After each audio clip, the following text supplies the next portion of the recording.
Let's go back to the beginning of these European nations and uncover their practices, and you will see just how barbaric they were. No example is better than the violence perpetrated by the barbarians that the Europeans came from, which brought on the Dark Ages.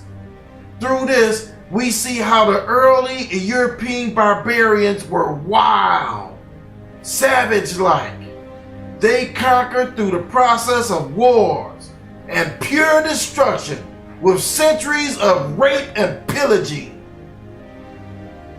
Because if you know the history of the whole concept of whiteness, if you know the history of the whole concept of the white race, where it came from and for what reason, you know that it was a trick, and it's worked brilliantly. See, prior to the mid to late 1600s in the colonies of what would become the United States, there was no such thing as the white race. Those of us of European descent did not refer to ourselves by that term really ever before then. In fact, in the old countries of Europe, we had spent most of our time killing each other. We didn't love each other. We weren't one big happy family. The side of my family that comes from Scotland, hell, they didn't even worry about fighting people outside of Scotland. Highlanders and Lowlanders just fought the hell out of each other.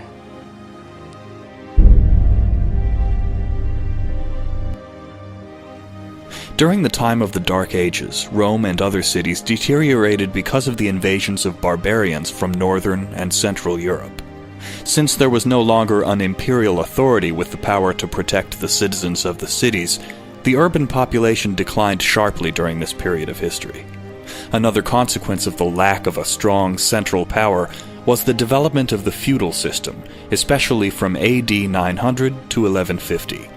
During this feudal age, most parishes had rural populations, and most towns tended to be smaller and less numerous. Castles and walled towns were guarded by the feudal lords' armies and provided security and safety to the peasants and townspeople from the invading barbarians. One of the consequences of the feudal system was the decline in church structures because of feudalistic pressures and control that was put upon them. Feudalism was the medieval model of government predating the birth of the modern nation-state. Feudal society is a military hierarchy in which a ruler or lord offers mounted fighters a fief, medieval beneficium, a unit of land to control in exchange for a military service. The individual who accepted this land became a vassal, and the man who granted the land became known as his liege or his lord. The deal was often sealed by swearing oaths on the Bible or on the relics of saints. You've heard the term landlord. Where do you think it came from? It is traced all the way back to the Roman Empire and to the manorial system. Peasants became bound to the land and depended on their landlords to protect them from savage barbarians. Under feudalism, such relations became widespread. They were landlords everywhere. And what do you see today? Stolen land and landlords everywhere. This was all pushed through Christianity. The knights and the landlords were all European Christians. This is what brought on the Crusades. The Crusades. President Obama decides that during the National Prayer Breakfast, he's going to give the United States a history lesson. He's going to give us all his knowledge of the history of the Crusades, trying to somehow assimilate the Crusades with ISIS and somehow make this about Christians having killed Muslims 700-800 years ago. And I don't know, I guess we're supposed to forgive what ISIS is doing right now because of what happened during the Crusades. You know, the President of the United States has absolutely no idea what to do about ISIS and terrorism. He might as well just stand up during the National Prayer Breakfast and say, look, I don't know what the hell I'm doing, so I'm not going to say another word. That's not what he's doing, Matt. What he is doing is reminding the hypocrites in America that when you attempt to condemn an entire religion of Islam based on the behavior and actions of a small few, well, that same thing could have been done during the Christian Crusades, And just right here in America, during Jim Crow and during slavery, there was white Christians who justified slavery from the Bible, and the Bible never justified hold slavery. on. We're talking about So he was on point. We're talking about almost 1,000 years ago. The human race, except for these radical Islamists, have evolved over the past 1,000 years. This has got nothing to do with what took place during the Crusades. And speaking of history, as you put it, do you remember why the Christians were slaughtering the Muslims? Hold on, because man. they were reacting to the very same thing that is taking place now with ISIS. No, they were fighting for control of Jerusalem.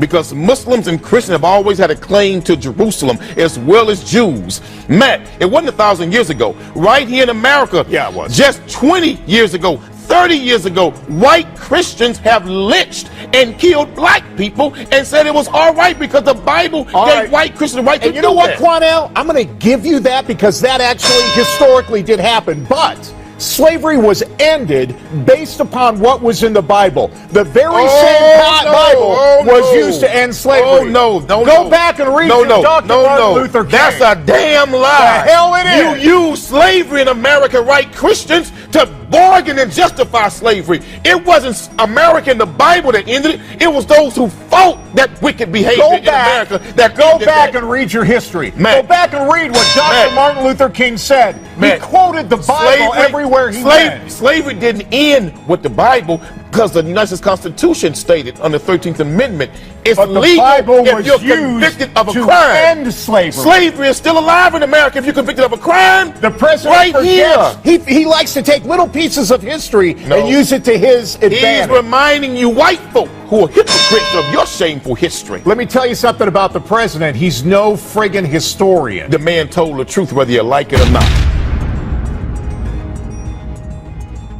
The first of the Crusades began in 1095, when armies of Christians from Western Europe responded to Pope Urban II's plea to go to war against Muslim forces in the Holy Land. After the First Crusade achieved its goal with the capture of Jerusalem in 1099, the invading Christians set up several Latin Christian states, even as Muslims in the region vowed to wage holy war, jihad, to regain control over the region. Deteriorating relations between the Crusaders and their Christian allies in the Byzantine Empire culminated in the sack of Constantinople in 1204 during the Third Crusade. Near the end of the 13th century, the rising Mamluk dynasty in Egypt provided the first reckoning for the Crusaders, toppling the coastal stronghold of Acre and driving the European invaders out of Palestine and Syria in 1291. Now don't this sound familiar? European Christians going to Arab-occupied lands and conquering, taking land as their own. This is why the Arabs are so uptight with the European nations. Because, like Israel, what did they do? They went there and they took the land from the Palestinians, right? They call the Arabs terrorists, and yet it's the whites that bring the terror to their lands. But notice, they call their actions war. Rudolph J. Rummel estimates the Crusades butchered 1 million innocent civilian men, women, and children, not in combat. In 1095, Pope Urban II made a speech at Council of Clermont to launch the bloodletting of the Crusades. The capture of Jerusalem, 1099. When they took Jerusalem, the Christian army butchered almost every man, woman, and little child in the city. Saint Bernard of Clairvaux said, when launching the Second Crusade, the Christian glories in the death of a pagan, because thereby Christ himself is glorified. The genocide of the Cathars. Rudolph J. Rummel estimates they butchered 200,000 innocent men, women, and children. The genocide of the Stedinger people of Friesland. In 1233, Pope Gregory encouraged the extermination of the Stedinger people of Friesland on the imaginary grounds that they were in league with the devil. The devil appears to them in different shapes, sometimes as a goose or a duck. The entire people were exterminated. So how do we, as people of faith, reconcile these realities? The profound good, the strength, the tenacity, the compassion and love that can flow from all of our faiths operating alongside those who seek to hijack religious for their own murderous ends. Humanity's been grappling with these questions throughout human history. And lest we get on our high horse and think this is unique to some other place, remember that during the Crusades and the Inquisition, people committed terrible deeds in the name of Christ. In our home country, slavery and Jim Crow all too often was justified in the name of Christ. So President Obama gives a speech at a national prayer breakfast and says, hey, let's not be on our high horse here as Christians. Obviously, we had the Crusades and things like slavery, and those are issues. There's obviously goodness and badness in all religions. Now, Eric Bolling disagrees. He's on Fox News, and he's about to say something hilarious. Reports say radical Muslim jihadists killed thousands of people in the past few months alone, and yet, when you take Christianity, Judaism, Hinduism, Buddhism, whatever, their combined killings in the name of religion, well, that number would be zero. That number would be zero? Zero. Okay, well, there's two possible things that he meant. Ever. I hope he's not that stupid, but let's debunk that real quick here. Here is some examples of Christian violence throughout history. The Crusades, the Inquisition, the Holocaust, that was pretty brutal. How about here in America? I mean, we're better here, right? Salem witch trials, the Native American slaughter, American slavery, and the Ku Klux Klan. Just to name a couple. Now, of course, here come the usual Christian apologists. No, none of those count. No, when Muslims do it, it's all because of Islam. When Christians do it, no true Scotsman would ever do that, right? No true Christian would ever do it. So, well, the Holocaust, that was just Hitler being Hitler. I mean, he didn't do it in the name of Christianity. Really? Because I've got a quote from Hitler right here from Mein Kampf, where he says, "Today I believe that I am acting in accordance with the will of the Almighty Creator. By defending myself against the Jew, I am fighting for the work of the Lord." It didn't help that the Germans had on their belt buckles, "Gott mit uns," God is with us. And I can give you a dozen other quotes from Hitler where he says, yes, I'm doing for Jesus. That's why I'm killing the Jews. Okay. But that doesn't count. If that doesn't count, what counts as religious violence? Okay.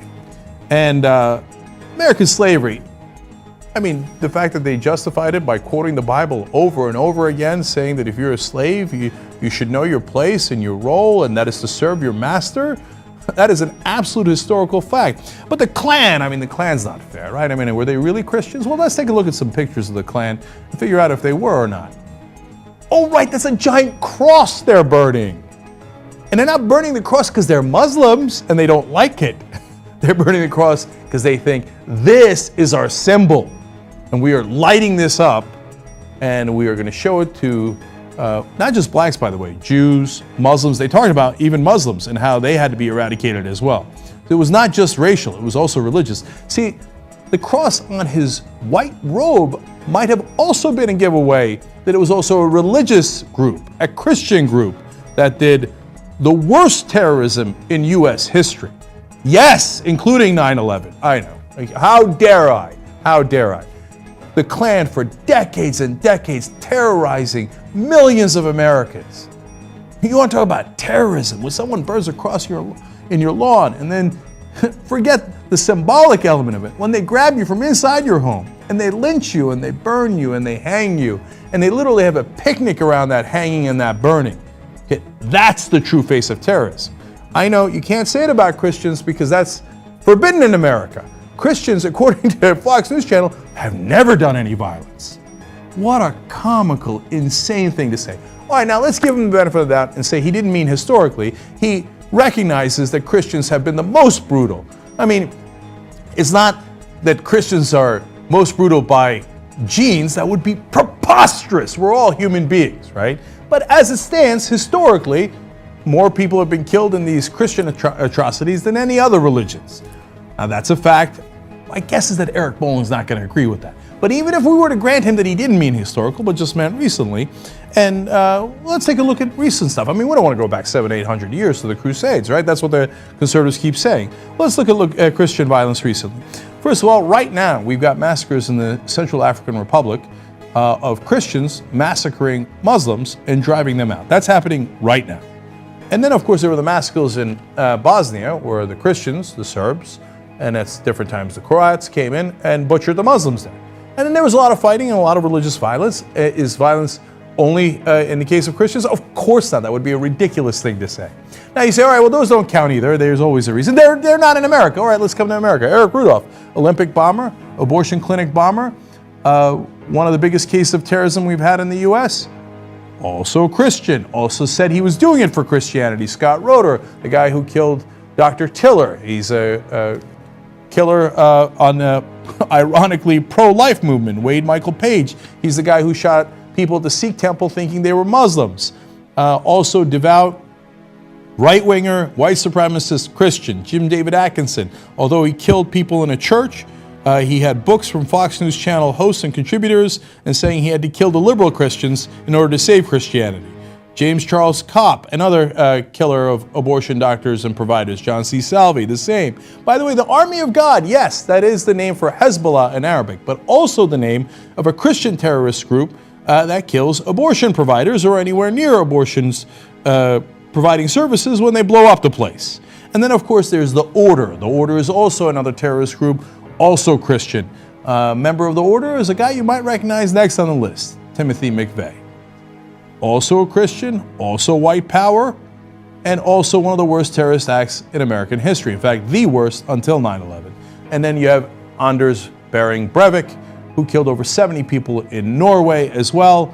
And he said he was doing it because he was afraid that the Muslims were going to take over, and he was defending Christianity. So I'm pretty sure that fairly recently, there have been a lot of acts of terror by Christians. Now, if you want to say just in the last couple of months, okay, I got that one for you too.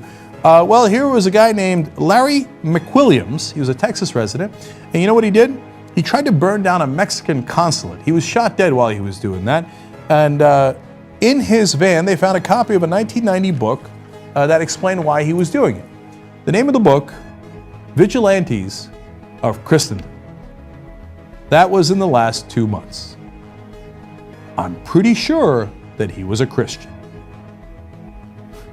The idea that Christians in general or by nature are worse than Muslims is preposterous. But the idea that Muslims are by nature worse than Christians is equally preposterous.